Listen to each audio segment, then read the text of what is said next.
আসসালামু আলাইকুম। এই যে কলাগুলো দেখতেছেন, এটা হচ্ছে বাংলা কলা বলে, কেউ বলে বাস কলা। আবার আমাদের দেশে এটাকে কবরি কলা বলে বা রুম্বি কলা বলে। এই যে রুম্বি কলা দেখতেছেন, এটা আমরা বলি রুম্বি কলা। আর এটাকে কেউ বলে কাঁচকলা, আমরা বলি আনাজি কলা। মানে এটা তরকারি করে খায়।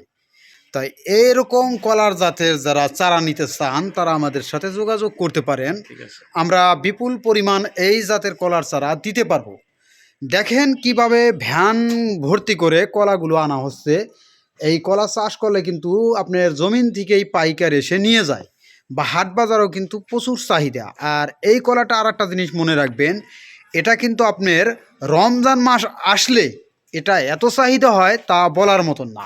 দুধ দিয়ে ভাত দিয়ে এই কলাটা খেতে খুব মজা লাগে। এই রুম্বি কলাটা, এটা এক এক জেলায় এক এক নামে পরিচিত। আমাদের এলাকায় বলা হয় রুম্বি কলা, আবার কোনো এলাকায় এটাকে বলে কবরি কলা, আবার কোনো এলাকায় এটাকে বলে বাংলা কলা, আবার কোনো এলাকায় বলা হয় এটাকে বাস কলা।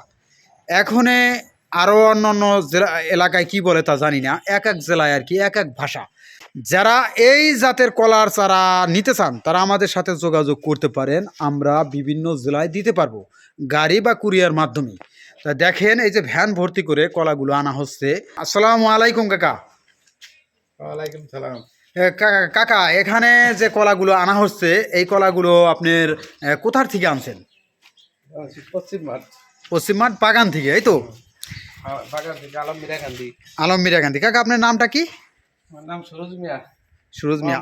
এই কলাগুলো এইভাবে গাড়ি ভর্তি করে এই কলাগুলো হাট বাজার বা বড় বড় হাটে চলে যায়, পাইকারি সেল হয়ে যায়, আর পাইকাররা জমিনে এসে নিয়ে যায়। আর এই যে হচ্ছে গোডাউন, এইভাবে গোডাউনে কলাগুলো রাখা হয়। দেখছেন কিভাবে কলাগুলো গোডাউনে রাখা হচ্ছে।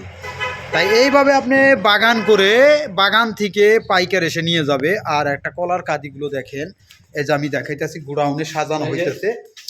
এই যে দেখেন, এই যে দেখেন লাইন ধরে সাজানো হয়েছে ভিতরে। আর এই যে হচ্ছে কলার কাদিগুলো দেখেন। এই যে দেখেন ছড়াগুলো কত বড় কলা।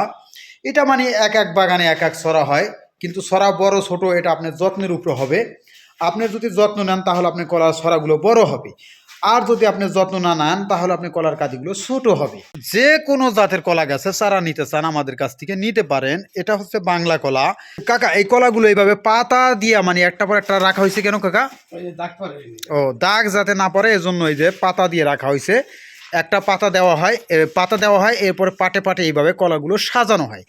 এরপরে এই যে গোডাউনে দেখেন, গোডাউনে যে নিয়ে কাকা সাজাইতেছে সুন্দরভাবে।